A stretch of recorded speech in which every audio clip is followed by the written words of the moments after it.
Bienvenidos a COVID-19, la semana en América, el espacio de France 24 en el que hacemos un resumen de las noticias más destacadas relacionadas con la pandemia de COVID-19. A continuación, algunos de los temas que vamos a tener en esta edición. Hablaremos de la decisión de las autoridades de México, de Brasil y de Estados Unidos, los tres países más golpeados por la pandemia del COVID-19 en nuestro continente, que ya determinaron el fin de la fase pandémica y transitan hacia la fase endémica. Veremos lo que esto significa. Con nuestros corresponsales vamos a ver entonces en detalle cómo está la situación en países como México, Ecuador, Paraguay y Perú. Algunos decretaron, como lo decíamos, el fin del uso de las mascarillas, también el fin de la emergencia sanitaria y también de la fase pandémica. Veremos cuál es el balance general que hacen las autoridades de estos países. Y en nuestra habitual consulta con el doctor Pérez hablaremos de diferentes temas, entre ellos la tos crónica, una de las secuelas más comunes que deja el COVID largo. Y ya que estamos hablando del fin de la fase pandémica, el doctor Pérez nos va a explicar exactamente qué significa y cuáles son las fases que siguen todo esto en nuestro camino hacia terminar por completo la pandemia de COVID-19. Comenzamos y lo hacemos como es habitual, con cifras. Vamos a actualizar entonces algunos datos relevantes. Vamos a ver en esta oportunidad cifras globales del avance de la pandemia. Comenzamos entonces con el total de los casos de COVID-19 desde que comenzó la emergencia a nivel global hasta el día de hoy. Hasta el momento, entonces, contabilizamos más de 512.541.971 casos registrados. Los fallecidos a nivel mundial superan los 6.232.189. Y el número de dosis de vacunas suministradas son más de 11.345.173.879 dosis de algunas de las vacunas. Momento para nuestra habitual consulta con el doctor Carlos Eduardo Pérez, médico infectólogo y asesor científico de France 24, a quien saludamos en esta oportunidad desde la Feria Internacional del Libro de Bogotá. El doctor Pérez está allí precisamente para la presentación de su libro relacionado con la pandemia del COVID-19. Doctor Pérez, muchas gracias por estar con nosotros y quiero que comencemos haciendo un poco de pedagogía, explicándole a la gente algo de los términos que estamos usando en las últimas semanas. ¿Qué significa el fin de la fase pandémica? Recordemos que, Santiago, que la pandemia, el único que puede decir y ponerle fin es realmente la OMS, que fue la que lo declaró, porque la pandemia es algo global. Lo que pasa es que las regiones pueden pasar de una fase pandémica a una fase endémica, y eso sí se hace regionalmente, pero la pandemia como tal no ha finalizado. Algunos países, con la liberación de las restricciones, lo que están impidiendo o lo que está permitiendo es pasar a una fase distinta, de la fase pandémica a la fase endémica de la enfermedad. Doctor, ¿qué significa entonces para esos países que han dado por terminada esa fase pandémica, que ya incluso han levantado el uso de las mascarillas o han levantado algunas de las restricciones? ¿Qué sigue entonces para esos países en esta lucha con la pandemia? Porque como usted dice, pues la pandemia todavía no ha terminado. Sí, igualmente tenemos todavía un déficit de vacunación, necesitamos seguir incrementando la vacunación. El hecho de liberar los tapabocas no indica nada más, sino que se está haciendo una fase distinta, que es la fase de prolongación de la inmunización, y hay que mantener las medidas como la higiene, como la monitorización y la detección temprana de casos para darle tratamiento. Aquí es muy importante que la liberación de los tapabocas o el descalamiento del uso de tapabocas no significa el fin de la pandemia, ni quiere decir que la enfermedad sea menos grave. Simplemente que hay menos transmisión y que hay mayor gente vacunada. Pero todos nos debemos vacunar y este es un paso positivo, que tengamos que escalar el uso de tapabocas, pero estamos lejos de finalizar la pandemia como tal. Doctor, en recientes investigaciones la inmunidad de las células T, que ya nos explicará qué significa esto, fue efectiva contra la variante Omicron, que se volvió la de mayor predominancia en casi todos los países del mundo, en cerca del 90% de las personas vacunadas. ¿Qué significa esto para la humanidad en esta lucha contra el COVID-19? Muy importante recordar que hay dos tipos de inmunidad. Una inmunidad que es producida por anticuerpos. Esta inmunidad que se produce por anticuerpos es una inmunidad que se genera por las células B. Las células T son muy importantes porque las células T guardan también memoria. Es decir, que después de un tiempo, pasado meses o incluso años, vuelve a recordar el antígeno, es decir, el coronavirus, y pueden volverlo a atacar.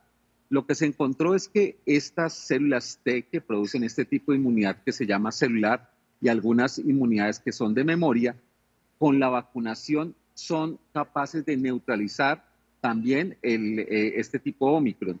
Y eso ha hecho que las campañas de vacunación hayan sido efectivas y hayan podido controlar la diseminación de esta enfermedad.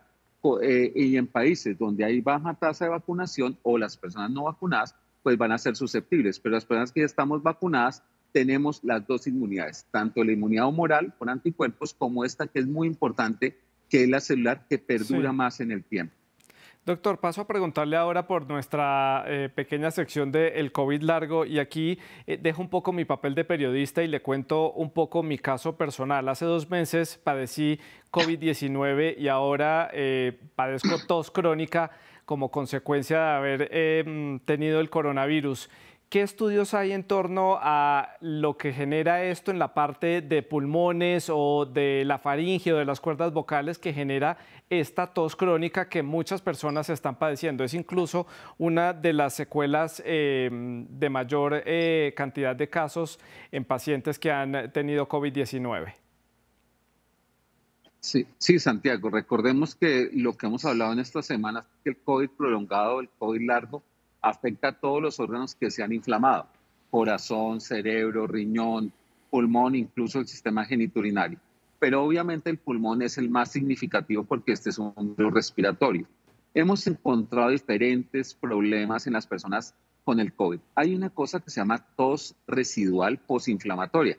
Después de una inflamación del pulmón, viene un periodo de tos persistente, de alteración del manejo de secreciones, que paulatinamente va mejorando. Pero los pacientes cuando tienen un COVID más severo o incluso cuando llegan a la ventilación mecánica, ya tienen un daño pulmonar que hace que no solamente sea la tos, sino requerimientos de oxígeno. Es decir que en el pulmón tenemos un gran desafío, pero recordar que estas tos residuales también son muy probablemente no son prolongadas en el tiempo, durarán unas semanas, pero no son, digamos, un fenómeno crónico. Pero en las personas que tienen un daño pulmonar por la ventilación mecánica, sí van a producir secuelas a largo plazo. Doctor, pues esperemos que así sea y que esta tos ya me deje tranquilo en las próximas semanas. Muchas gracias por esta consulta, doctor, y muchos éxitos allí en la Feria del Libro de Bogotá. Las desigualdades estructurales que sufre la región de América Latina dispararon la letalidad del COVID-19. El último informe de Amnistía Internacional revela que las inequidades sociales y económicas, así como los bajos gastos en protección social y salud pública, agravaron la pandemia de COVID-19 en nuestra región. Veamos. Las desigualdades estructurales en América Latina y Caribe, tierra fértil para la pandemia, así lo revela el reciente informe de Amnistía Internacional, que expone cómo las inequidades que sufre la región dispararon la letalidad del COVID-19. Las crisis preexistentes, la falta de infraestructura, de inversión pública, la falta de priorizar el ejercicio fundamental del derecho a la salud durante décadas, generó una tierra fértil para que la pandemia de COVID-19 pues llegara y afectara de manera desproporcional a los países de América Latina y el Caribe.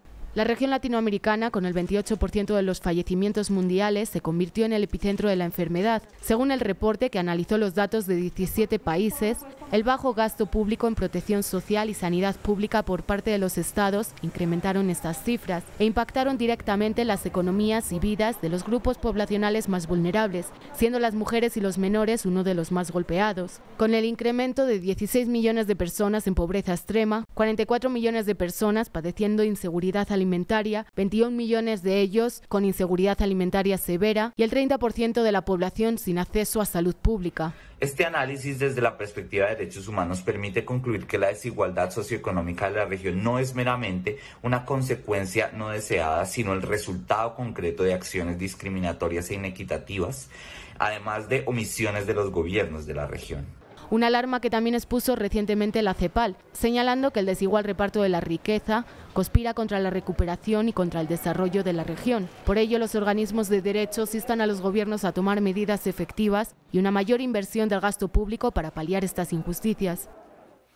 A continuación les presento el número de dosis de refuerzo por cada 100 habitantes. Veamos cómo están las cifras. Vamos a comenzar entonces de norte hacia el sur. Comenzamos en Belice. Allí han sido ya inoculadas 11,12 dosis de refuerzo por cada 100 habitantes. En la República Dominicana, en el Caribe, unas 21,23 dosis por cada 100 habitantes. Pasamos a Guyana, en América del Sur, en donde han sido inoculadas 7,74 dosis de vacunas por cada 100 habitantes. Estamos hablando de dosis de refuerzo.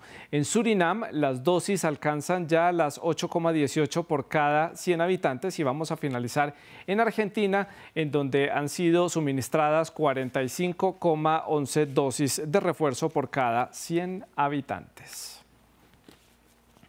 Vamos a ir ahora hasta Perú, un país en donde hubo varias noticias a lo largo de la semana, hubo escándalos y hubo también varios anuncios por parte de las autoridades sanitarias. Por eso conectamos en Lima con Francisco Zacarías.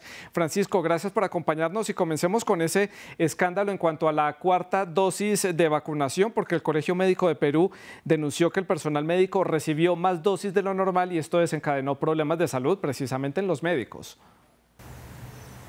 Hola Santiago. El escándalo estalló cuando personal médico inmunizado, así como algunos adultos mayores, tras recibir la cuarta dosis de la vacuna contra el COVID-19, reportaron sufrir efectos desfavorables como malestar general, cefaleas, diarreas, vómitos, entre otras dolencias.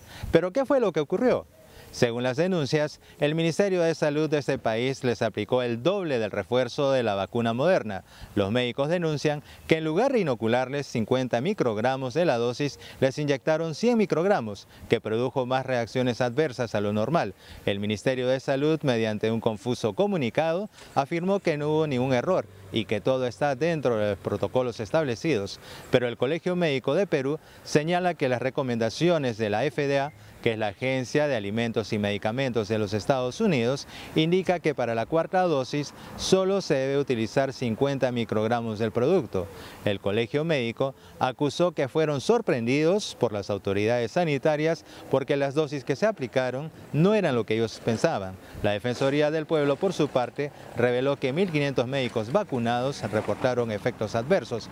Por eso inició una investigación y exigió que los hechos sean esclarecidos y se establezcan las responsabilidades.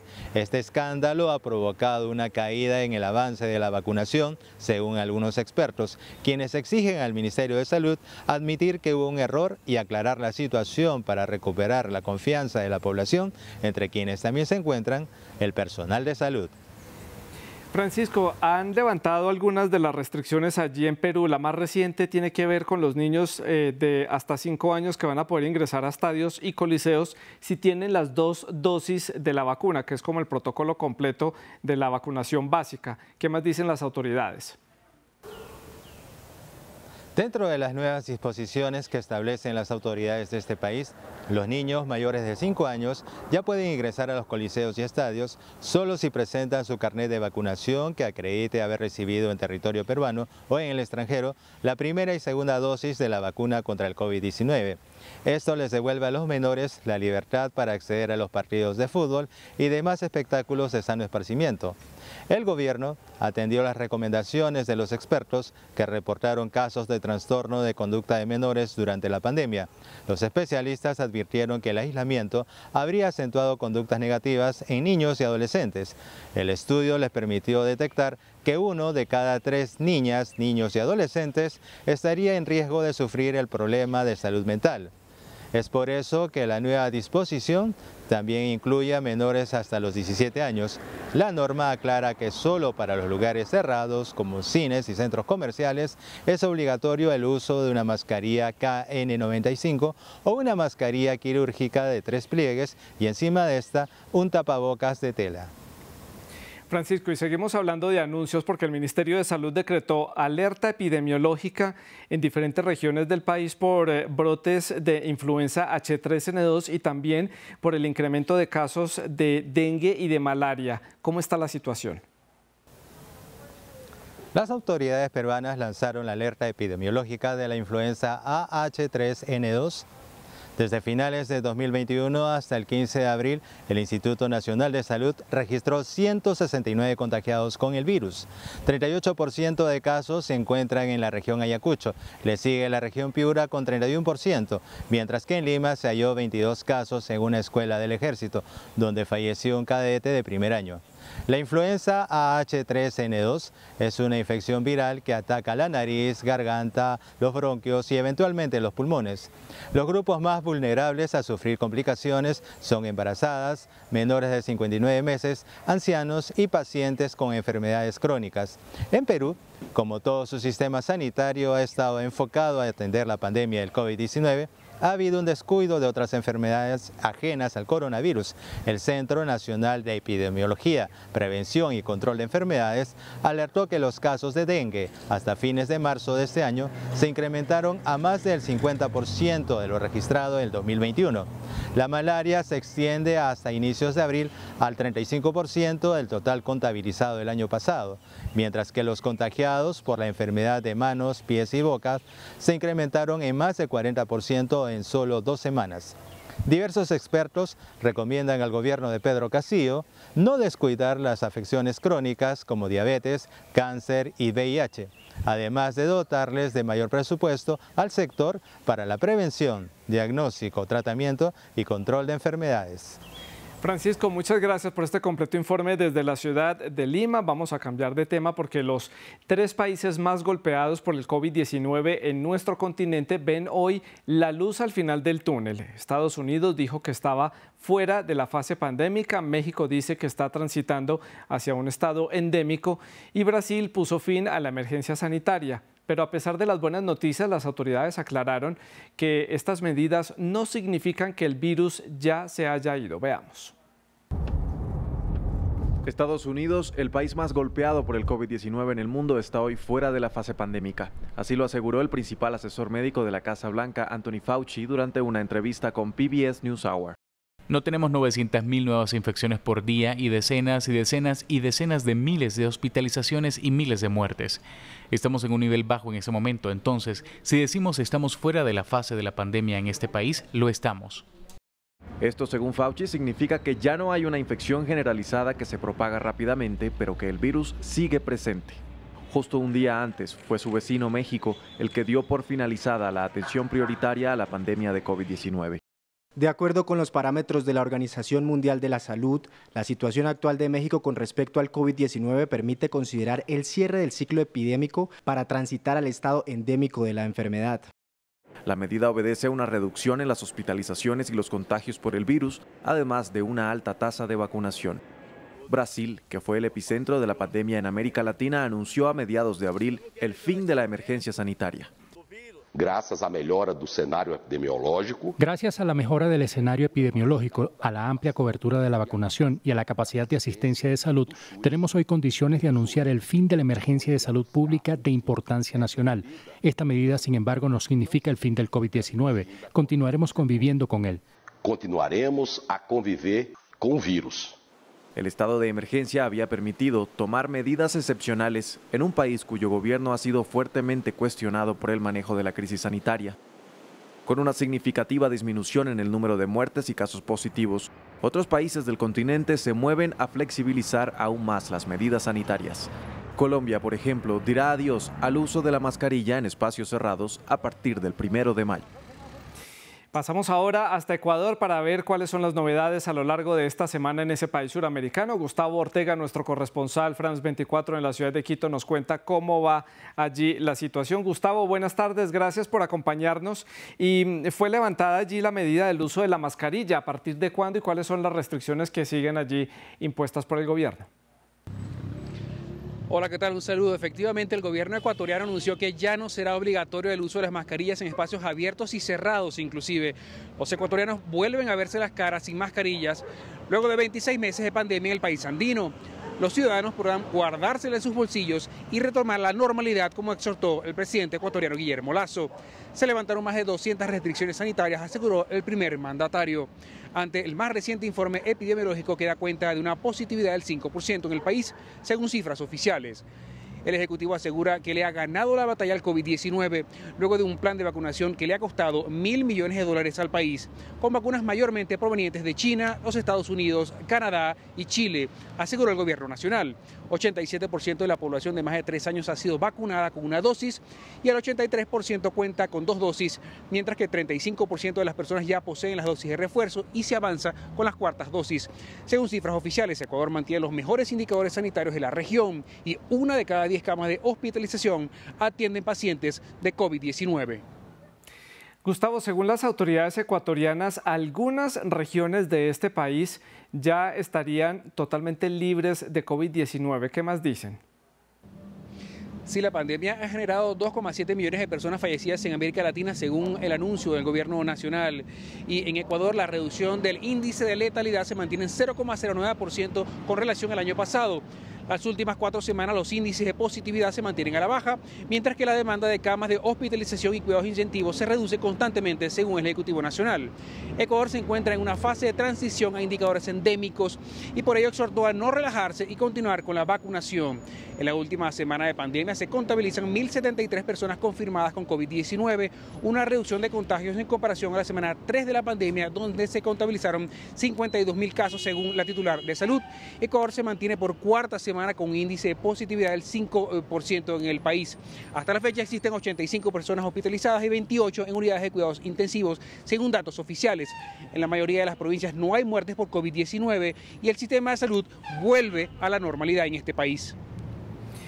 Ahora quiero que dejemos el tema del contagio, los fallecidos y de la situación y hablemos de la economía. ¿Cómo está avanzando la reactivación económica en Ecuador, Gustavo? Sí, el gobierno ecuatoriano ha calificado esta fase de la pandemia de reactivación al 100%, luego de avanzar en la reapertura de fronteras, la reactivación de los aeropuertos, mayor conectividad aérea, y el país apuesta a la reactivación económica y social y sobre todo el turismo extranjero, que se incrementó en 20% en comparación con el año 2021, según cifras oficiales. Además, se están utilizando los feriados nacionales para intentar reactivar económicamente al país. El Banco Mundial ha proyectado que Ecuador crecerá 4,3% en el año 2022. El Producto Interno Bruto también crecerá 3,1% en el año 2023, según el organismo multilateral. En un informe publicado el pasado 7 de abril, en este informe se sostiene que las economías de América Latina y el Caribe van camino a una recuperación tras la pandemia del COVID-19, aunque las secuelas de la crisis sanitaria persisten. Pero en medio de los anuncios de crecimiento económico y la eliminación del uso de las mascarillas, las movilizaciones por el Día del Trabajador en el país estarán a la orden del día, a propósito de las marchas por el 1 de mayo. Organizaciones sociales y trabajadores anunciaron protestas confirmando la participación de los trabajadores, indígenas, educadores y médicos que saldrán a las calles a exigir la salida de todas las autoridades inclusive. Aseguran que no existen planes económicos concretos y el gobierno se ha estancado en una crisis política con la Asamblea Nacional y recientemente la renuncia de 4 ministros en las últimas horas.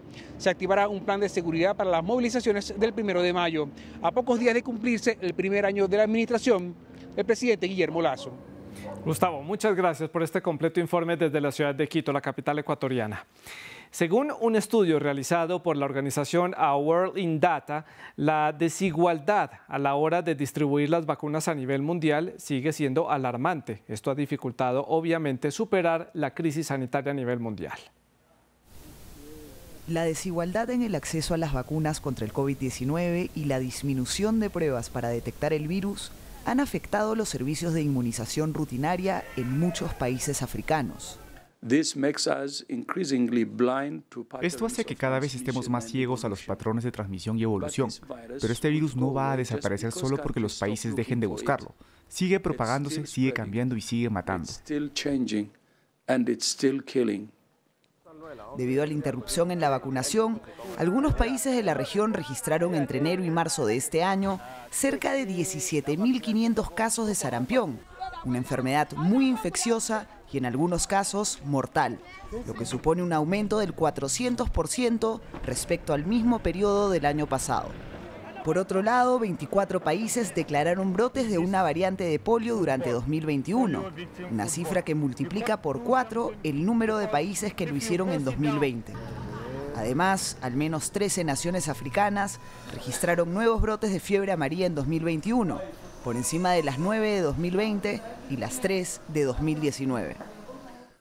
También, durante el fin de semana, las autoridades sanitarias de la República Democrática del Congo declararon un brote de ébola. Hoy se ha confirmado un segundo caso en un familiar del primer paciente. Lamentablemente, ambos pacientes han fallecido. Sin embargo, las autoridades sanitarias también señalan la falta de disposición de los ciudadanos para inocularse como un problema de cara a la lucha contra el COVID.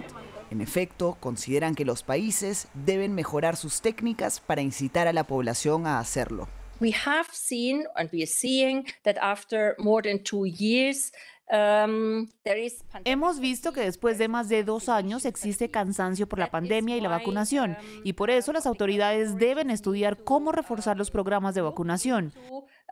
To continue how the vaccination programs can be further strengthened. Porque la vacunación es y seguirá siendo un componente clave para reducir el impacto del COVID-19 en el futuro. Algo que ya procedieron a hacer Panamá y Costa Rica. Ambos países relanzaron el pasado viernes la Semana de Vacunación de las Américas, con un evento en la frontera común, con el objetivo de inmunizar a las personas que no tienen acceso regular a los servicios de salud, incluyendo personas indígenas y migrantes, según la Organización Panamericana de la Salud. ¿Qué novedades tuvo México a lo largo de esta semana? Nos conectamos con Mario Carbonell, nuestro corresponsal en la capital mexicana, para conocer más detalles. Mario, gracias por acompañarnos en el programa. Y comienzo por preguntarle por ese decreto del gobierno de poner fin a la fase pandémica en México. ¿Cuál es el balance?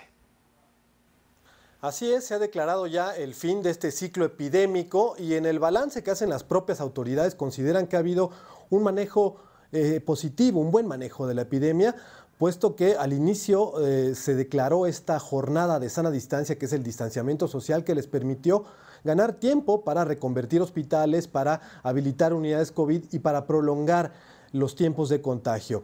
De las 4 olas que ha habido, sin duda la segunda ha sido la más agresiva, la de la variante Delta, que es la que ha provocado la mayor cantidad de muertes. Hoy en día la cifra global oficialmente reconocida de fallecidos es de más de 320,000.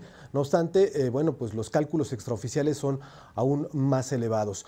El subsecretario de Salud, Hugo López-Gatell, ha dicho que hoy en día el promedio diario de fallecimientos es de solo 4 y los casos son menos de 300.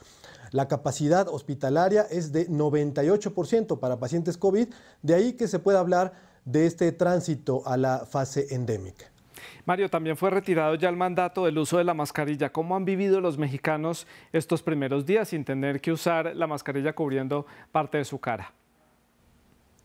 En cuanto al uso del cubrebocas, el gobierno ha dicho que no va a declarar como tal el fin de la obligatoriedad de usar el cubrebocas a nivel federal, puesto que nunca se impuso como tal. Algunos gobiernos estatales sí lo impusieron como una norma obligatoria y ya lo han estado retirando. Hoy en día el subsecretario López-Gatell dice textualmente que su uso ya no es imprescindible, lo que ha provocado algunas reacciones de especialistas en el sentido de que aún es necesario portar la mascarilla, sobre todo en lugares cerrados con poca ventilación. Lo cierto es que en las calles uno puede apreciar que poco a poco la gente, sobre todo en espacios abiertos, ha comenzado ya a dejar el cubrebocas, que había sido, hay que decirlo, ya como una práctica habitual. La gente se había acostumbrado, o la mayoría de la gente, al uso del cubrebocas, así se veía en las calles y pues hoy en día ya la mayoría de los estados están declarando que su uso es pues a voluntad propia. México, este fue un país que tuvo muchos problemas, Mario, para poder dar marcha a los planes de vacunación. Quiero preguntarle precisamente cómo está avanzando los niveles de vacunación en este país, ahora que han liberado algunas de las restricciones y los ciudadanos pueden llevar una vida un poco más tranquila. De acuerdo con la autoridad sanitaria, la cobertura de vacunación general en la población adulta es del 90%. Se está aplicando ya las dosis de refuerzo desde hace tiempo. En cuanto a estas dosis de refuerzo, la cobertura es de 56%. Estamos hablando de unos 46 millones de mexicanos que ya tienen un esquema de tercera dosis. Incluso ya se está aplicando la cuarta. Se ha abierto ya el registro para los menores de 12 años en adelante para que también reciban la vacuna. No así los niños de menos de 12 años, a menos que estén amparados, y esto sigue siendo pues un tema controvertido de que no hay autorización aún para los pequeños para ser vacunados. La mayoría de la gente ha acudido a estos macrocentros de vacunación y hoy en día el canciller Marcelo Ebrard ha dicho que se priorizará la compra de vacunas elaboradas en América Latina. Ese será el objetivo ahora en cuanto a la vacunación. Mario, muchas gracias por este reporte desde Ciudad de México. Nos vamos ahora hasta el continente asiático porque en Beijing, la capital de China, un nuevo brote de casos de la variante Omicron ha hecho temer que sea impuesto allí en la capital un bloqueo muy parecido al que está viviendo Shanghái en este momento. Miren, solamente el martes las autoridades registraron 33 nuevos casos de contagio de COVID-19. Así está la situación. Vuelven las largas filas para hacerse pruebas PCR en Beijing. Algunas partes de la ciudad se transformaron en lugares dedicados a realizar pruebas masivas, en un intento de contener un nuevo brote de Omicron. El distrito de Chaoyang de Beijing registra actualmente el mayor número de casos. Estoy preocupada, sobre todo porque trabajo en el distrito de Chaoyang, así que me preocupa que pase algo allí. El despliegue de las pruebas masivas ha despertado el temor de que se produzca un cierre al estilo de Shanghái. En la mayor ciudad de China, 25 millones de residentes han sido confinados en sus casas durante semanas, con un acceso impredecible a los alimentos. Ante el temor de correr la misma suerte, los residentes de Beijing se están abasteciendo. Aunque el número de nuevos contagios sigue siendo relativamente bajo en la ciudad, las autoridades no se arriesgan y se aferran a la estrategia de COVID-0. Todos los nuevos casos se han puesto bajo control. La capital se encuentra actualmente en una fase crítica de prevención y control de la pandemia. Beijing reportó 33 nuevos contagios el martes, una cifra mínima comparada con la de Shanghái, donde se registraron 16.000 nuevos casos y 52 nuevas muertes.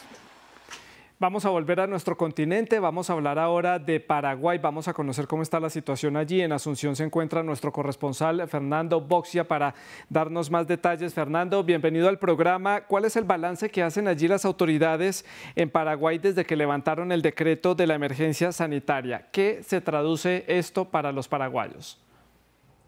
Los números del Ministerio de Salud indican que Paraguay ha atravesado su tercera ola de contagios de COVID-19 y actualmente registra la menor cantidad de casos activos desde el inicio de la pandemia. Esto ha significado un relajo importante para un sistema de salud pública que se vio completamente colapsado durante los peores momentos de la crisis sanitaria que significó la llegada del coronavirus. Es en este contexto que se enmarca la decisión del gobierno de levantar la emergencia sanitaria. Desde hace 2 semanas el Poder Ejecutivo ha decidido levantar todas las medidas que estaban vigentes desde marzo de 2020, cuando se detectó el primer caso de coronavirus. Quizás la medida más importante que ha sido levantada ahora es el uso obligatorio de tapabocas en lugares públicos, que ahora queda como una mera recomendación del gobierno del presidente Mario Abdo Benítez. Fernando, justamente quiero preguntarle por esa normativa que ya terminó y ya los paraguayos pueden hacer un uso de las mascarillas dependiendo de su criterio. ¿Y qué restricciones entonces se mantienen en este país suramericano? La eliminación del uso obligatorio del tapabocas fue visto con mucho optimismo por parte de los sectores más golpeados por la pandemia, como el de los eventos o el sector gastronómico, que ve en este posible adiós a los tapabocas una luz de esperanza hacia una reactivación económica. En contrapartida, otros gremios como el de los trabajadores de la salud siguen exhortando a la población que mantengan sus tapabocas y el resto de las medidas sanitarias para evitar cualquier tipo de nueva ola de contagios o contagios de otros virus respiratorios. El propio Ministerio de Salud sigue recomendando las mascarillas en lugares cerrados, en hospitales, en el transporte público y sobre todo en los colegios. Sobre este último punto, el Ministerio de Educación dispuso un nuevo protocolo sanitario en todas las escuelas del país para que estudiantes y docentes tengan en todo momento disponibles mascarillas en caso de ser necesarias. Además, este nuevo protocolo favorece como nunca antes las actividades al aire libre en todas las escuelas y colegios del país. Fernando, quiero terminar con la vacunación. Paraguay fue uno de los países que más dificultades tuvo para adquirir las vacunas y presenta uno de los índices más bajos del continente en cuanto a la vacunación. ¿Cómo está avanzando? Paraguay sigue siendo uno de los países con menor tasa de vacunación contra el coronavirus en todo el continente. Actualmente, poco menos del 50% de su población total de 7 millones de habitantes tiene al menos 2 dosis de la vacuna. Uno de los motivos de este bajo índice son las dificultades iniciales que tuvo el país para acceder a la vacuna, principalmente por el incumplimiento del calendario acordado con el mecanismo COVAX. De hecho, actualmente el gobierno paraguayo está en tratativas para rescindir este contrato debido al incumplimiento, que fue catalogado por autoridades sanitarias como una perversión de las personas a cargo del mecanismo COVAX. Según este contrato, Paraguay debía recibir más de 4.200.000 dosis de la vacuna, pero solo arribaron poco más de 1 millón. No obstante, ante la baja cantidad de gente dispuesta a vacunarse hoy en día, el gobierno tiene la capacidad, la cantidad suficiente de vacunas para seguir con su campaña de vacunación, que ya contempla una 4ª dosis para ciertos sectores de la sociedad, como el personal de salud, personas mayores de 50 años y personas inmunodeprimidas. Fernando, gracias por este reporte desde Asunción. Y finalizamos hablando de la feria de cruceros SeaTrade Cruise Global, una de las más grandes de su tipo que tiene lugar en la ciudad de Miami, en Estados Unidos. Y tal parece que el pronóstico de cara a la reactivación económica en el sector del turismo para el continente americano es muy alentador. Veamos.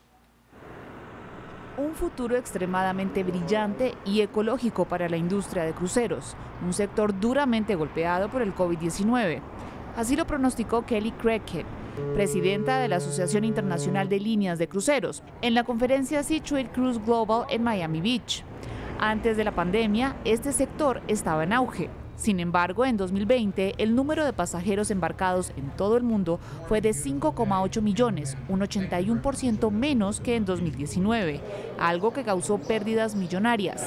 Bueno, estamos muy expectantes porque efectivamente con la pandemia la industria turística, la industria de los cruceros se vio muy golpeada y venimos con muchas ganas para desarrollar el turismo, para desarrollar los cruceros, porque cuando el turista llega a Chile en un crucero también se baja a la tierra, ¿no es cierto?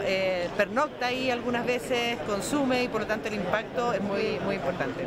Se espera que los volúmenes de pasajeros en cruceros se recuperen un 12% por encima de los niveles previos a la pandemia para fines de 2026.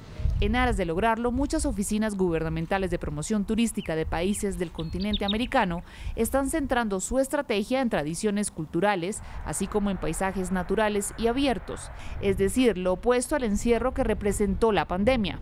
Chile ha optado por promocionar rutas enológicas, Argentina su patrimonio arquitectónico, México las llamadas rutas del café y el banano, mientras que países como Colombia, Panamá, Costa Rica y República Dominicana se inclinan por promover el Caribe, que sigue siendo el principal destino dentro de este sector, aunque también exploran otros puntos en latitudes apartadas del trópico. Tenemos 143 pedidos de cruceros para llegar a Montevideo, un número importante también a Punta del Este, en general llegan 60, 70 al año, por eso les decimos que más que nunca estamos abiertos en esta tierra solidaria a recibir a todos los cruceristas que vengan de cualquier parte del mundo. Entre tanto, SeaTrade Cruise Global anunció que Miami albergará en mayo de 2023 la primera edición del evento Food and Beverage dedicado a la gastronomía en cruceros. Hasta aquí COVID-19 la semana en América. Nos vemos la próxima semana.